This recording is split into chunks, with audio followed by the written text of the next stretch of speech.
Zone Study, le boudoir audio où l'on repense l'émancipation et le soin de soi à travers la lentille du glamour.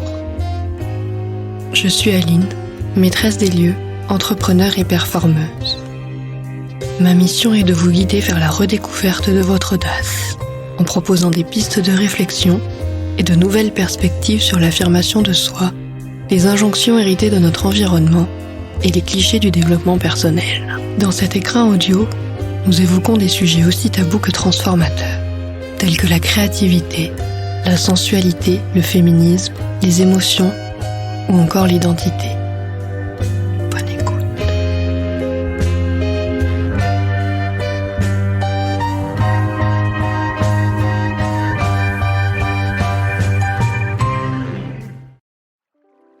C'est un réel plaisir de vous revoir. Je suis ravie de vous retrouver pour un moment de flânerie et de contemplation.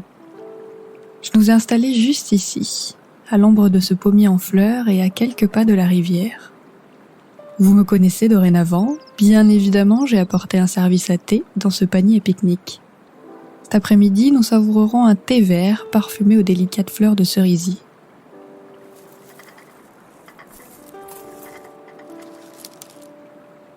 Lors de notre dernière rencontre, nous avions touché du doigt le pouvoir du glamour sur l'identité. Entre deux escales, nous avons pris le temps de contempler comment se définir par soi et pour soi peut ouvrir le champ des possibles. Lorsque nous nous sommes quittés, je me suis plongée dans mes réflexions jusqu'à me perdre dans les jardins botaniques. Si le glamour permet un acte d'autocréation, comment faire pour ne pas tomber dans la poursuite fiévreuse d'une meilleure version de soi-même ? Passant d'une serre exotique à une autre, je me questionnais alors sur la notion de meilleure version de nous-mêmes, tant plébiscitée par les grandes figures du développement personnel.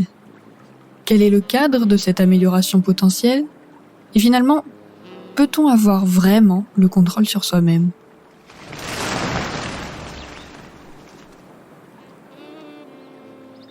Vous l'aurez peut-être compris, je tiens à faire de mon mieux pour remonter à la racine des choses afin de comprendre comment cette idée est devenue une vérité.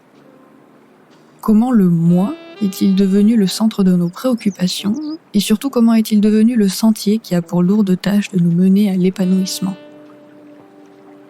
Parce qu'il me semble que prendre l'entière responsabilité de son salut est une idée relativement récente. Alors que durant l'Antiquité, les signes d'une vie réussie étaient la transcendance de soi en trouvant sa place dans l'ordre naturel du monde, on trouvait alors un propre lieu naturel, son topos. Cet ordre du monde était régi par une entité extérieure, le cosmos en quelque sorte. Elle fut petit à petit remplacée par la figure de Dieu, qui a servi de nouvelle figure d'autorité supérieure à l'homme. L'individu n'était ni maître de son destin, ni des conséquences de ses actes. Puis, le siècle des Lumières et ses valeurs humanistes ont remis l'homme au centre du cosmos. Les dieux ont perdu peu à peu de leur pouvoir. C'est donc à chaque individu de trouver comment justifier le sens de son existence. L'évolution des mœurs et de notre société favorise l'individualisme, au point d'en faire un puissant argument de vente. Le sens du passé, de la lignée, de ses ancêtres s'efface au profit d'une expérience immédiate et instantanée de la vie. Tout à coup, je passe avant le reste, et l'objectif de mon existence est ma propre réalisation. Les règles et les interdits autrefois dictés par des entités supérieures comme Dieu ou le cosmos, ou encore des traditions familiales, deviennent alors une responsabilité personnelle.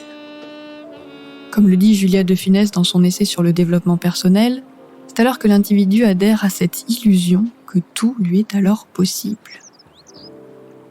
Que ce soit dans le temps comme dans l'espace, différentes sociétés ont proposé et proposent encore aujourd'hui d'autres voies pour atteindre cette réalisation personnelle et l'épanouissement. Par exemple, la nation Siksika, qui occupe aujourd'hui une réserve en Alberta, au Canada, pose la réalisation de soi comme base pour ensuite contribuer à la réalisation de la communauté et enfin assurer la pérennité de la culture. Le cadre n'est pas concrètement posé, mais cette hiérarchie s'observe dans le mode de vie des membres de la nation. Cette perspective sur le monde a inspiré le psychologue américain Abraham Maslow pour sa théorie de la motivation et des besoins. Il a passé 6 semaines dans une réserve Blackfoot durant l'été 1938. C'était pour lui l'occasion de tester l'universalité de sa théorie. Ce qu'il a découvert était que la réalisation de soi était innée et non une quête individuelle. Par exemple, Les enfants y sont considérés comme des membres à part entière de la société. Ils grandissent avec peu de restrictions, en partie parce qu'ils sont déjà responsables et ils sont déjà, entre guillemets, la meilleure version d'eux-mêmes.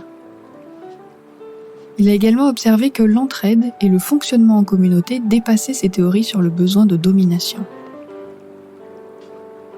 Maslow lui-même a apporté de son vivant une critique de sa hiérarchie des besoins en ajoutant la transcendance de soi. En accord avec les valeurs Siksika, il a souligné l'importance de la communauté dans l'épanouissement de l'individu. Selon lui, c'est par la société et non uniquement par l'individu que les conditions de l'épanouissement se créent. Bien que Maslow n'ait pas lui-même créé la structure pyramidale et que ce soit finalement une simplification de sa théorie, c'est ainsi qu'elle est transmise et que nous la connaissons aujourd'hui. Nous la prenons et l'intégrons comme une hiérarchie, où la réalisation de soi est au sommet. Nous l'acceptons car elle fait partie intégrante de notre culture, et que, comme Abraham Maslow, nous ne la questionnons seulement lorsque ce modèle rentre en collision avec d'autres propositions.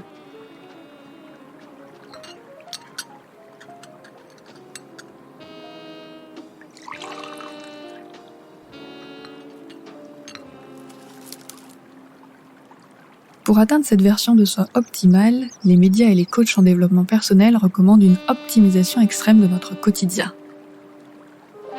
Cela passe par exemple par le management de son temps, de sa santé, de ses loisirs et même de ses pensées.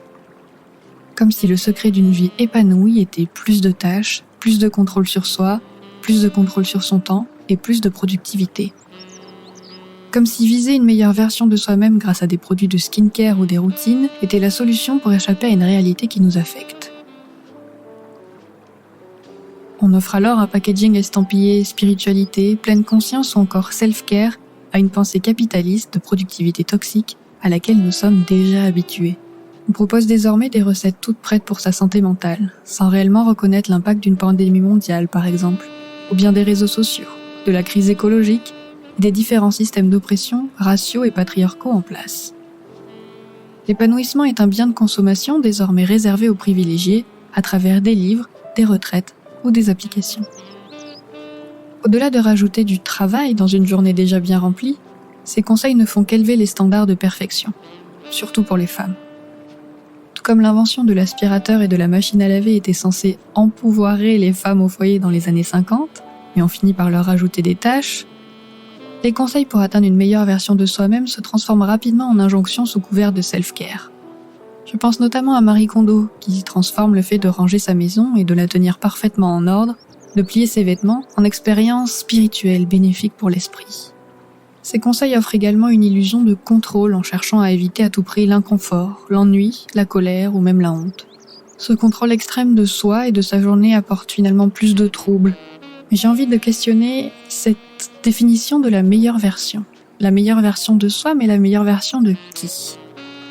Le royaume du développement personnel offre un travail en profondeur sur une meilleure version de soi comme réponse aux besoins de réalisation de soi. J'en viens donc à me demander qui a décidé que la version actuelle de moi-même n'était pas la meilleure. Et surtout, qui est capable de mettre précisément le doigt sur la version actuelle de moi-même de manière objective et factuelle. Pour ce faire, il faudrait que je sois pétri d'une identité définie, limitée, claire et solidement ancrée. Il faudrait que mes traits de personnalité s'appliquent à toutes les situations, que mes émotions et mes pensées définissent pleinement mon identité, et notamment que tout soit figé. Parce que si l'on veut une meilleure version d'un objet, il nous faut déjà connaître précisément les caractéristiques de cet objet qui sont à améliorer. Par exemple, pour un smartphone, on sait qu'on peut avoir une meilleure résolution, plus de mémoire, une tenue de charge plus longue. C'est alors nécessaire d'avoir des données absolues. Cette paresse que je ne cesse de souligner chez moi, est-elle absolue ? Ou ne suis-je simplement pas linéaire dans ma façon de produire ? Cette timidité qui vous ronge, est-elle absolue ? Ou bien vous arrive-t-il d'être tout à fait à l'aise avec des inconnus lorsque vous maîtrisez le sujet de la conversation ? Après le concept d'impermanence, l'une des premières choses que m'a enseigné le bouddhisme tibétain est l'absence du je. Le bouddhisme est une doctrine aux fondations très logiques et le débat est d'ailleurs une discipline obligatoire pour les moines tibétains. Nous arrivons donc à cette conclusion, l'absence de je, de moi, par le questionnement de ses composantes. Qu'est-ce qui constitue ce je ? Puis-je le pointer du doigt ? Est-ce l'alliance de mon corps, de mon esprit ? Si je perds un bras, serai-je toujours Aline? Et si je perds la mémoire, ou si je suis sous l'emprise de quelqu'un d'autre, serai-je toujours Aline? Suis-je toujours ce jeu, capable de créer une version améliorée de moi-même? Comme chaque événement est impermanent, comment puis-je dire où se situe le jeu? Ma pensée est constamment influencée, mon corps est composé de cellules qui se renouvellent et habité de micro-organismes. Suis-je également ces micro-organismes? On parle alors d'un soi empirique qui existe et qui n'existe pas en même temps. D'une part, il existe parce qu'on l'a nommé, mais il n'existe pas car ce moi est uniquement composé de différents agrégats en constante évolution. Par exemple, comme le corps est impermanent et qu'il est constitué de différentes composantes, elles-mêmes constituées de différentes composantes, on ne peut donc pas y attacher un sens de propriété. C'est mon corps. Ou même une sensation de « je suis ce corps ».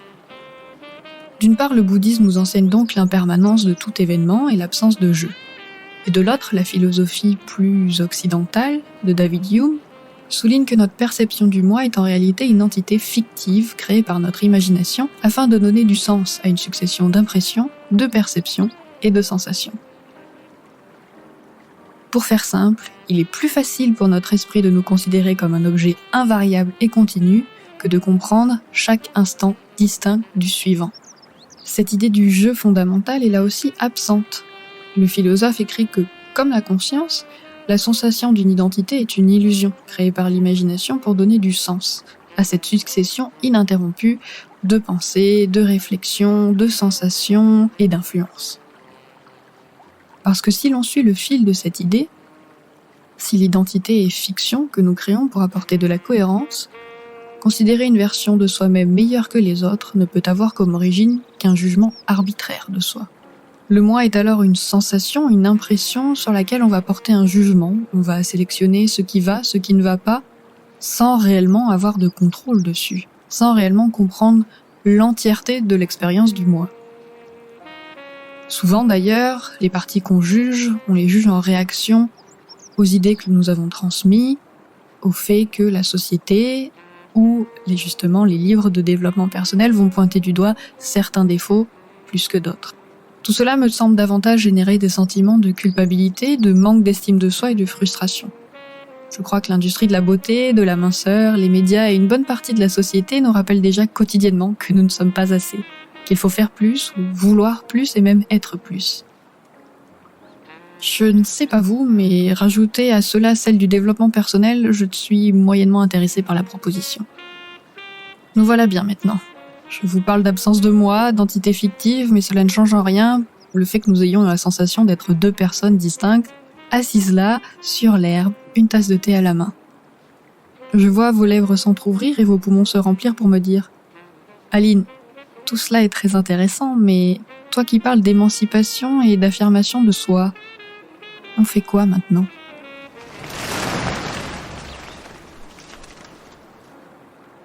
Bien évidemment, je n'ai pas de réponse ou de recette toute faite, mais je peux tout de même vous proposer quelques pistes de réflexion à savourer sur le sentier du retour. Peut-être que la première étape serait l'acceptation. Pas dans le sens où se dire que tout est parfait dans le meilleur des mondes, mais peut-être dans le sens de se laisser traverser par les émotions. Comprendre qu'il y a bien plus de force en jeu dans l'épanouissement de soi que notre propre volonté. L'influence de notre culture et nos relations, par exemple. Je parle ici bien d'acceptation et pas de résignation. Ne pas opposer de résistance à ce que le quotidien nous sert sur un plateau, simplement observer et vivre. Embrasser l'expérience humaine dans sa complexité et dans tous ses paradoxes sans tenter de la rationaliser, de la minuter, de la transformer en données plus faciles à comprendre et à ingérer. Enfin, accepter l'idée d'une réalité absolue, où l'identité est une fiction, où le bien et le mal n'existent pas, chercher à comprendre au-delà de ce que l'on nous a appris, de chercher des ressources fiables pour avancer, mais aussi et surtout accepter cette réalité relative, cette autre réalité dans laquelle nous évoluons au quotidien, où nous nous percevons comme une entité solide, où le bien et le mal existent réellement, où notre contrôle sur les événements est particulièrement limité et où nous ne pouvons pas intégrer toutes les nouvelles réflexions sur le sens de la vie, où notre cerveau est un partisan du moindre effort et préfère apporter de la cohérence qu'une réelle compréhension. Embrasser le paradoxe pour ne plus éviter l'idée que notre temps ici est limité. En accepter pleinement l'idée pour donner du sens à la multitude de sensations et de perceptions qui habitent notre quotidien. Et qu'en est-il du glamour alors ? Parce que nous n'avons pas encore parlé de glamour, de strass, d'invention de soi. Je n'allais pas quitter un si délicieux endroit et un si délicieux moment sans parler de mon sujet d'étude favori. La définition du glamour comme illusion se marie à merveille avec l'idée d'une identité fictive qui n'existe que dans notre imagination. Nous n'avons certes pas les clés pour comprendre toute l'étendue de cette identité, mais je crois que voir le monde à travers la lentille du glamour nous permet justement de prendre part en partie à ce jeu de l'imagination. Et si au lieu de chercher une meilleure version de soi-même par un acte de réparation, nous décidions d'être un acte de création, comme l'écrit Oscar Wilde dans le portrait de Dorian Gray, de temps en temps, une personnalité complexe prenait la pince de l'art, devenait vraiment, ainsi en son genre, une véritable œuvre d'art. La vie ayant ses chefs-d'œuvre, tout comme la poésie, la sculpture ou la peinture. Ce changement vers une perspective plus créatrice et épicurienne offre un peu plus de légèreté, d'empowerment à la question existentielle de la réalisation de soi. Pour finir, lorsque l'acte de création de soi remplace progressivement celui du questionnement de soi, il est peut-être temps de prendre du recul et d'avoir une vision plus panoramique. Par le travail de l'identité, nous avons désormais une meilleure idée de notre place dans le monde. Nous savons comment nous souhaitons interagir et agir avec lui. Pour reprendre des idées à la fois de la nation Siksika, du bouddhisme et de la philosophie occidentale, nous vivons en interdépendance avec notre environnement et nos congénères. Dans Glamazon Studies, je mentionne beaucoup le fait que la société et les autres confectionnent notre pensée et notre perception de nous-mêmes. L'interdépendance, cela marche aussi dans l'autre sens. Lorsque nous réapprenons à nous définir par nous-mêmes, à prendre soin de nous, nous pouvons en parallèle agir selon nos valeurs et laisser nos actions matérialiser et pérenniser notre glamour. Le soleil commence à défaillir. Il est temps pour nous de reprendre le chemin à travers la forêt et de revenir à notre quotidien. Il y aurait tant d'autres pistes à emprunter pour étoffer le sujet. J'espère que nous le ferons à l'occasion d'une prochaine rencontre.